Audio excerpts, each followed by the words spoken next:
আমাদের সবার জীবনে কিছু না কিছু সমস্যা লেগেই থাকে। আমরা প্রত্যেকেই জীবনে দুঃখ কষ্টের মধ্য দিয়ে যাই। কারোর শারীরিক সমস্যা, তো কারোর মানসিক সমস্যা, আবার কারোর চাকরি নেই বা ব্যবসা খারাপ চলছে, অথবা কারোর পড়াশোনার রেজাল্ট খারাপ হওয়ার ভয়।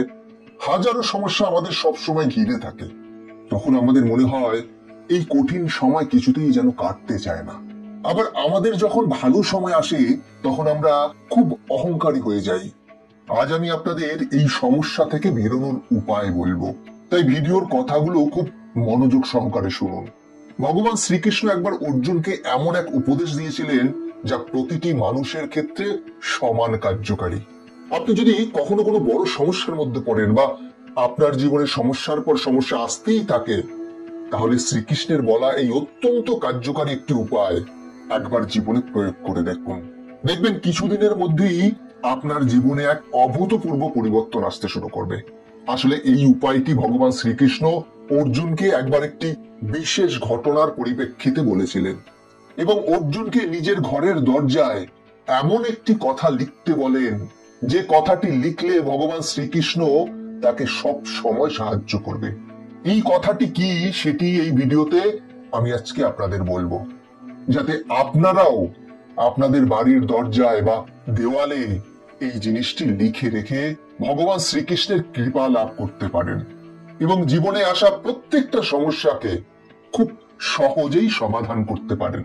অনেককাল আগের ঘটনা, গুজরাটের গোমতী নদীর তীরে একটি ছোট্ট গ্রামে এক মাঝি তার পরিবার নিয়ে বসবাস করত এবং সেই গ্রামেই একজন ডাক্তার, একজন পূজারী ও তার দুজন সেবক বাস করত। রোজ সেই ডাক্তার, পূজারী এবং তার দুজন সেবক একই সময়ে সেই মাঝির নৌকায় করে গোমতী নদী পার করে দ্বারকা শহরে যেত। সেই ডাক্তার শহরে গিয়ে ধনী ব্যক্তিদের চিকিৎসা করে অনেক অর্থ উপার্জন করত, তাই সে খুব ধনী এবং অহংকারী ছিল। কিন্তু সে কখনো গরিবদের চিকিৎসা করত না, কারণ গরিব মানুষেরা তাকে তেমন কোনো অর্থ দিতে পারত না। আর সেই পূজারী তার দুজন সেবকের সঙ্গে ভগবান শ্রীকৃষ্ণের প্রাচীন দ্বারকাধীশ মন্দিরে পুজো করতে যেত। তারপর সন্ধ্যা হলে দ্বারকা শহরের ঘাটে নৌকা বেঁধে মাঝি সেই চিকিৎসক, পূজারী এবং তার দুই সেবকের জন্য অপেক্ষা করত। তারপর তারা নৌকায় উঠলে মাঝি নৌকা করে তাদের গ্রামে পৌঁছে দিত। এটাই নিত্যদিনের কাজ ছিল।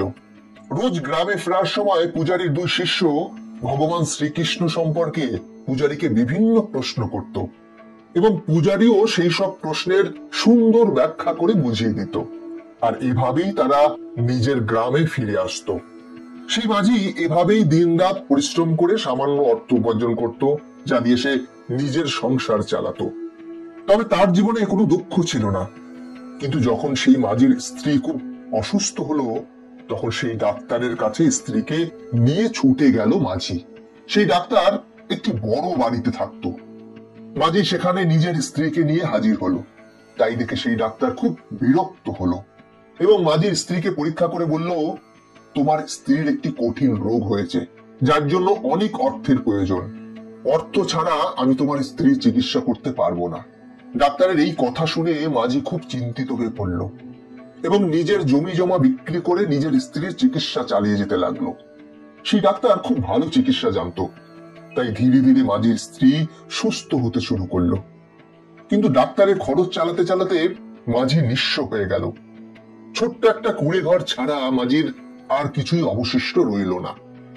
সে দিন রাত পরিশ্রম করত, কিন্তু সেই সামান্য উপার্জনে মাঝির পক্ষে সংসার চালিয়ে তার স্ত্রীর চিকিৎসার খরচ চালানো অসম্ভব হয়ে পড়েছিল।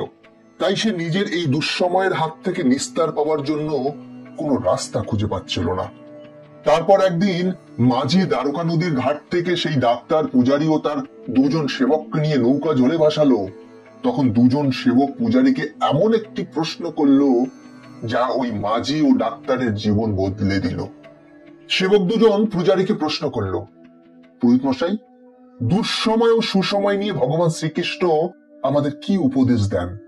তখন পূজারী বললেন, এই প্রশ্নের উত্তর খুঁজতে গিয়ে একবার অর্জুন ভগবান শ্রীকৃষ্ণকে প্রশ্ন করলেন, হে পুরুষোত্তম, একটি দেওয়ালে আমি এমন কি লিখতে পারি যেটা আনন্দকালে পড়লে দুঃখ হবে আর দুঃখকালে পড়লে আনন্দ হবে।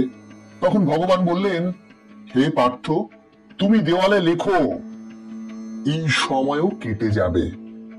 তারপর সেই পুরোহিত খুব সুন্দরভাবে বুঝিয়ে বললেন। তিনি বললেন, সময় কখনো একই রকম থাকে না। জীবনে ভালো সময় আসলেও তার পেছন পেছন খারাপ সময়ও অবশ্যই আসবে। তাই অকারণে কান্নাকাটি না করে, ভেঙে না পড়ে আমাদের উচিত খারাপ সময় ভগবান শ্রীকৃষ্ণের প্রতি একনিষ্ঠ হয়ে নিজের কর্ম করে যাওয়া। পূজারীর এই কথা সেই মাঝি এক মনে শুনছিল। সে বুঝতে পারল, জীবনে খারাপ সময় যেমন আসে, তেমনি ভালো সময়ও অবশ্যই আসে। তারপর পুরোহিত আরো বলল, যে ব্যক্তি জীবনের শুভ সময় কাটায় তার উচিত অহংকারী না হয়ে জীবনের সৎ কর্মে লিপ্ত থাকা, লালসা ত্যাগ করে অন্যের উপকারে অর্থ ব্যয় করা। কারণ অহংকারী ব্যক্তির পতন নিশ্চিত। তাই কখনো অহংকারী হওয়া উচিত নয়।